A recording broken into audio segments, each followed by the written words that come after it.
So we're going to start here in just about 1 minute. In case this is your first session, thanks for tuning in.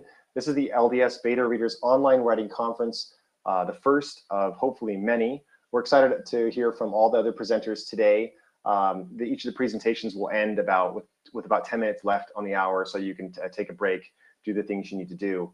But we're so excited to have you guys participate on YouTube using the comments boxes. We're following those, although there is about a 30-second delay. So if you've read a comment, we might not be able to address it, or we might be so focused on what we're saying, we might forget to look at the comments, not talking about anyone in particular. So we are now set, and it is time to start. So I'm going to go ahead and jump in. This is the second half of world building. There's going to be some other talks that get into more of the craft, actually, of how you design really interesting worlds. I'm going to keep it at the high level again for this talk, but I'm going to focus on the question of how do I create a really, really heart-wrenching tragedy. And we're going to be using the end of the world as an example for doing that, but it applies just as well to the things you're doing with romance novels or other things. The same principles apply. And some of these physics principles are absolutely going to blow your mind. They're going to change the way you think about tragedies and why they occur. So this is just a quick view graph to show you guys what we've been so far. We learned that early in the story, we need to create a strong emotional investment in our readers. We use the hook to do that, and we use believable world building to do that. And then the more their emotional investment, the more we can swing them from high highs and low lows through the story till we get to the low point. And the low point is when they've got nothing left. It's when you've got you're really at that point in the story where the reader just can't see a way out of it for the main character. And then you bring them out of that and through the climax and into the resolution. The resolution for me is the point at which the emotional reward of the story surpasses the emotional investment. And that emotional reward wants to continue on after they finish that book. That's why they like reading your story. And also that emotional investment should continue out, or they will read your sequel. So we're going to get into how we actually do that. So why do readers love the end? Why do we love tragedies? It's sort of a sadistic thing, but I want to talk about it because I think there's some powerful insights here. Obviously, when we talk about the end of the world, higher stakes make for higher drama. That's pretty simple. When we reboot Earth with some sort of tragedy, it makes for easy world building. We can keep the aspects of Earth that we like, delete them, and replace them with other aspects that we don't like. So post-apocalyptic is always is compelling because there's those familiar aspects, but yet we get to bring in things that are different, and the differentness really challenges people, whether they're going to be able to accept that or how it's going to make them feel. But I think the most compelling thing about writing about the end is our own internal inability to really comprehend what it means. Something about being a sentient being like we are, something about having a soul and knowing that we exist makes us intimately aware of the possibility of not existing. And that scares us. It's something we really have no experience dealing with in our minds. And so we as writers have this unique calling of helping people to learn to cope with loss through the vicarious adventures they experience in our stories. And that, I think, is one of the most compelling reasons to write tragedy. For us, as we write tragedies, our main characters lose everything. And as they lose the things that mattered to them in the beginning, in the end, we find out what is most precious to them. And so it has this revealing aspect, almost like polishing a diamond. It starts out rough cut, and you polish it, and you leave the precious gem at the end. I think one of the reasons we're increasingly interested in the end of the world is that our modern world is so dizzying. It's so amazing. It's difficult for us to even comprehend that it even exists. And for that same reason, we wonder, what if it didn't?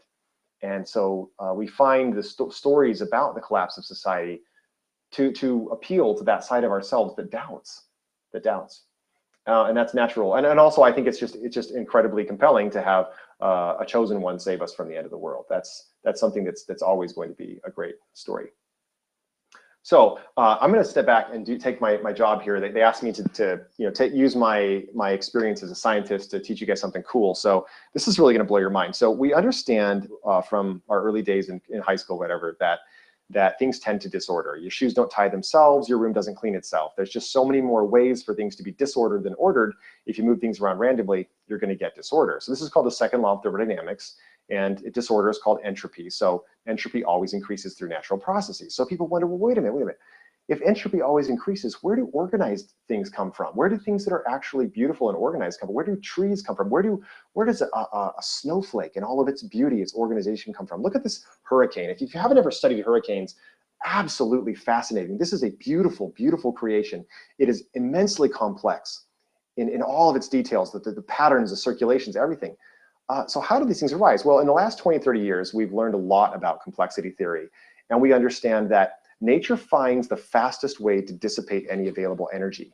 And if it can organize, if it can form convection rolls, or if it can form crystals, or whatever it can do, if it can find a way to pump energy faster, in other words, to create more disorder, it will, by organizing, it will do it. So nature spontaneously organizes as a means to get rid of energy faster. So it's actually the burning of energy that sustains complexity. So let's look at an example. And this is going to lead us to understanding really how tragedies occur. So a blade of grass only requires the sunlight that reaches it to survive. A very small amount of energy. That's because it's very simple. We look at a Siberian tiger, on the other hand, and these things require, they're apex predators at the top of an entire ecosystem, and it requires tens of up to 70 square kilometers, according to Wikipedia, of area just to sustain one Siberian tiger. Humans are much more complex than that, and our lives are much more complex. So how are we sustained? The complexity in our lives is sustained by sunlight. You know, millions of years ago, the organisms lived in the ocean, they died, they went to the bottom, they turned into oil, and we're using that to sustain the complexity in our society. So understanding that, we understand that in order for that complexity to exist, we have to create more entropy. We have to spend that energy and create disorder. So you have this beautiful hurricane. It has all this amazing organization and whatever, but the end result is destruction. And the more organized something is, the more complex it is, the more destruction it sows. It's a really sort of interesting concept. And so we do this in our characters' lives. We try to up the level of complexity, up the level of complication in their life to the point that it becomes unsustainable, and that's when it collapses. So we have this idea of a singularity, where here's a great example of a way to create a singularity. Tell a lie. Tell a lie and try to sustain the complexity that requires. You have to create in someone's mind an idea that is different from reality. And so you have to, it just requires layer on layer and layer, and it just feeds forward on itself. And it requires an immense amount of energy then to sustain that. A lie is an incredibly complex entity, and therefore it sows its own destruction. So we ask ourselves, what kills a tornado? Well, the tornado kills itself. It runs out of energy. It seeds its own destruction by the rate at which it consumes energy. So you get these conference talks that will talk about the importance of simplifying your life. Well, as a physicist, I can prove it. You know, it really, a small decrease in complexity really reduces the amount of energy required, by the same token, the amount of chaos that you generate with your own life. So as writers, our job is to keep increasing that complexity, increasing that the expectations, the dependencies, until we have something that really becomes unsustainable and watch the whole thing collapse. It's so much fun. So here are my keys to better world destruction. We are going to start small. We're going to create dependencies. We're going to have a deliberate descent, and then we're going to resolve the victory. And this gets a little sadistic. It's kind of fun. We're going to talk about it. And I kind of debated about whether to talk about starting small or creating dependencies first. These things both have to happen, and they have to happen simultaneously. So keep that in your mind as we discuss them. Starting small, this is the idea of tipping a domino. And in your story, it could be as simple as someone shows up with an unexpected symptom, or there's something someone hurries and hides away, or maybe a guy decides he has to have butter on his toast, so he waits for the butter to defrost in the microwave, and he misses the bus, and he's late to work, and he loses his job, and you have this terrible thing that happens because this guy put butter on his toast. And when we understand a little more about complexity, we'll see that it was natural that something small like that was what caused his whole life to collapse. So I've got a picture here from the Very Large Array. This scene was used in the movie Contact, where there's just this signal from space that just shows up, and the movie gets bigger from there. Challenge yourself. You know, have a writing exercise. Pick the smallest thing you can possibly think of to start your character's descent. So much fun. So much fun. One of the tips, if you're writing a story and it doesn't feel big, and you want it to feel big, one of the things you can do is to make your world small. And this, I think, I don't think there's any book that's done it better than The Life of Pi, where the world consists of a boat with a boy and a tiger. That world feels big. Another example would be an Apollo capsule. So let's say I'm in space and something has taken us off course, and the launch window is approaching, and I have to know exactly how much fuel to burn, and I'm doing a calculation very quickly with my pencil, and my pencil breaks. Suddenly, the breaking of my pencil has now become a life or death situation. So I cut myself, and I use the blood to try to scribble out the calculation. I mean, you can make breaking a pencil incredibly intense. The smaller you make your world, or the more vividly that world wraps around your character, the larger little things become in the view of our characters. So starting small, here's some case studies, some things that are really interesting. Just going to back up what I'm saying. World War I started because Duke Ferdinand was assassinated, but there were all these underlying complexities. There were these alliances that pitted people against each other. It was really just a house of cards waiting to fall. Titanic and Fukushima we think of as catastrophes, as some things that nature brought on. But really the end tragedy is a result of a bunch of little underlying decisions and expectations and things like that led people to make the decisions that prevented them from stopping the catastrophes before they happened. So these are really, really great examples of starting small and going big, even including a catastrophe. In fiction, I've listed 3 of my favorites here. If you guys can type real quickly into the contact box what your favorite books that start small and go big are, so we can see just these catastrophes just happening, definitely do that. I've just listed here a couple of my favorites. I'm really interested to see what your guys are. So Red Storm Rising is some of Tom Clancy's best writing, in my opinion. It was early, but he basically creates World War III from just some skirmishes. It's amazing. Michael Crichton with Andromeda Strain starts very small, ends with a giant pandemic, and War of the Worlds by H.G. Wells, I think, takes this to an art form, starting small. Jumping into dependencies. This is the fun part. So here is the promised thing. So if you have a book that drags in the middle, and I've done this before, I've had books that drag in the middle, I think, what is wrong? And no matter what I do, I just can't seem to make that story just pull. You want to be pulled through a story. You don't want to coast through a story. Well, what you need to do is go back earlier in the story and create a whole bunch of dependencies, expectations. You build up this whole pile of expectations or dependencies, and then you exploit them throughout the story. So as an example, let's say you have your characters, and the kid asks his dad how instant oatmeal works, and he's reading the back of the package, and it says there's guar gum in there. Well, what's guar gum? It's from the guar seed. It's used to make your oatmeal sticky. It actually gets stickier at less than the boiling point of water, so you can get your instant oatmeal to go thick on you. Well, it turns out guar is also used in fracking. It's also used in oil fracking.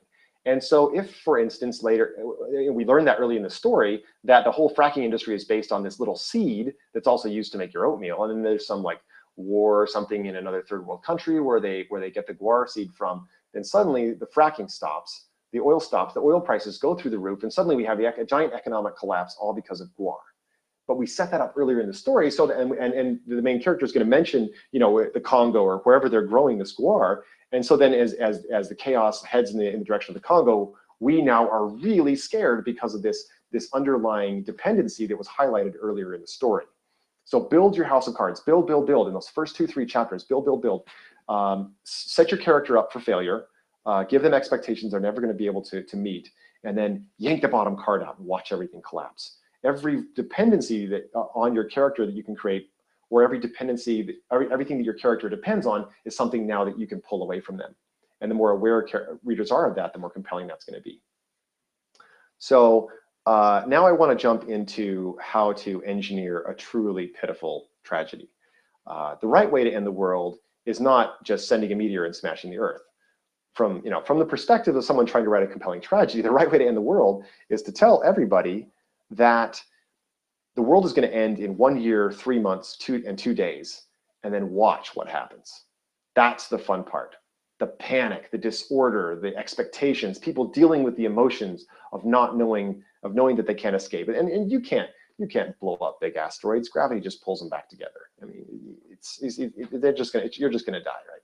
So here's what we're gonna do. We're gonna start with a character who has a life of comfort, and then we're gonna take away convenience. Let's go back to the oil problem. You're running out of oil. Now you have to wait in line a long time to get gas, so you start taking public transit. That's a loss of convenience. Now, it turns out that public transit is cutting back hours, so you have to work late. So you basically start sleeping at the office because you can't get back and forth from home. And now you find that people are now hijacking cars just to take the gasoline out of the car. So security has now become an issue. So suddenly people who were never involved in a conflict before are now thrown into conflict, and they're fearing for their lives. The bystanders become combatants of necessity. And you take away peace, now you put humans in a place where they begin using the more animal side of their nature to defend themselves and their family. We lose the protections of society. The social contract breaks down, and now people are brutal to each other for their own survival. The last thing that we're going to do is take away hope. So the whole front part of your brain, the prefrontal lobes, is a giant simulator. And it helps you to predict the future, predict the possible consequences of what you might do. And as adults, this is running constantly in our minds. We're constantly aware of our budgets and things happening 2, 3, 4 years out from now and how we're going to prepare for those things. This is not the way that kids think. Kids don't have a very strongly developed prefrontal lobe in their brain, and life just hits them in the face. And you talk to your teenager, and you're like, you knew this test was coming. No, they didn't. For teenagers, life is 1, maybe 2 days out. It just hits them in the face. And I think the author who did this best was Shakespeare in Romeo and Juliet. The intensity of the emotions these young people feel are so realistic. Youth, life just hits them in the face. And if you can capture that in your writing, you'll have a really compelling YA fiction. But it's that ability of us to predict the future, to think about consequences and think and simulate our way out of trouble, to foresee a future where there isn't trouble, that lets us have hope. And when you put people in a situation where no amount of thinking will get them out of their situation, you take away that hope, you dehumanize them. And that is a tragedy. So on the right-hand side, we're going to look at the sequence of emotions that we're going to go through. We're going to start with fear. We're going to go to panic. We're going to go to desperation. And in desperate people will do things they never considered doing before. And in the end, you've reduced humans to savages. You've taken away that aspect of humanity. Or you preserve humanity by having your characters, in the face of adversity, go to sacrifice instead of savagery. And they give themselves up. And they make that sacrifice. And nobility and the nobility of humanity is sustained. This is the way that you really get a compelling tragedy, and it's this deliberate descent. So here's an example, just a quick example. I talked about the ones on chat. It might have been LDS Beta Readers. Someone was talking about how to end the world, and I said, to end the world, you don't have a World War III or whatever. You have something really small happen. So let's say we have some terrorists. They create a nuclear bomb that can blow up a city, and they sneak it into the country through the Mexican border. It's either on a train or a truck, and the government, they decide that they have to stop this, or otherwise tens of millions of people could die. So what they do is the defense secretary convinces the president. He says, look, just stop all traffic on the interstates and all the trains for 48 hours. You give me 48 hours, I will find that bomb and I will save a city. And they said, okay, 48 hours for 10 million lives is definitely a risk we can take. So they do that. Well, what happens then is the news organizations say, well, did you know that our grocery stores only have 3 days worth of food? So then there's a rush on the grocery stores, and in literally hours, the grocery stores are empty. People can't get milk for their babies. People begin to riot, and communities realize that they can stop any passing truck and take its food, and that's the only way that they can feed themselves and their families. So now with communities setting up roadblocks, stopping trucks, people hijacking things just to feed their families, it's now impossible to restore interstate travel. You can't. The government lifts the ban off of travel, but it's too late. People are already hijacking and stopping and pillaging any truck that comes through because they have to feed themselves. Furthermore, there's fuel shortages. They haven't been shipping the gas. They haven't been shipping the coal. And now there's rolling power outages. Now the internet goes down. Now you can't use your debit card. Well, you can't use your debit card. That means that you really have no money. And so might makes right, and society descends into utter lawlessness and chaos, all because of a 48-hour disruption in the food supply of our country. And that is 100% believable. It's almost like in the Book of Mormon, where they kill the chief judge, and then suddenly the society just fractures into these clans, right? That is probably the most believable from a sociological perspective, the most believable thing that even happens in the Book of Mormon. Really, really interesting example of how to make a catastrophe out of a small event. The last thing that we're going to do is that we are going to resolve the victory. So even in a tragedy, something wins. In Romeo and Juliet, who wins? Well, a couple of things. One is that these young people were true to their beliefs. That's a win. Another thing is that the Capulets and the Montagues agreed to stop fighting. Okay, so there is a victory at the end of every tragedy. And even if all humankind dies, perhaps the victor is nature. Nature is finally rid of the pollutions of humanity. Or maybe the victory is simply humanity itself. That in the face of all that, humankind decides to maintain their civility right to the very end, right? Or there's the promise of rebirth or reemergence. You see a seed growing again after the chaos. So this is really our job in the last chapter of our book. As I mentioned in the last section, we want to resolve that victory, make it very clear in the minds of the reader, even in a tragedy, who is the victor. And for me, I really love the stories that show the transcendence of love, how love is able to transcend any tragedy or any event. And I think we all love those stories. So let's review the keys to world better destruction. Better world destruction is going to start with creating dependencies and starting small, and you're going to tip those dominoes, and each domino is going to tip a bigger one. Or you can think of the house of cards analogy, where you're going to pile up the cards, and then you're going to start pulling on the vulnerabilities and exploit them. You put someone on a ship, you make it very clear they have a limited supply of oxygen, that their trajectory is very precise, and then you set up all these things, and then you pull them out from underneath the people. It's so much fun. So I want to thank you guys for participating. Again, my name is Dan Allen. I run a startup company making super high-tech toilets. So maybe next year you'll see something at CES from us. That has nothing to do with writing. But my blog does. I have lots of fun stuff on the blog about how to write, and also about stuff about understanding science on my YouTube channel, Sci-Fi Fantasy Fun. Definitely send me an email if you guys have questions or comments.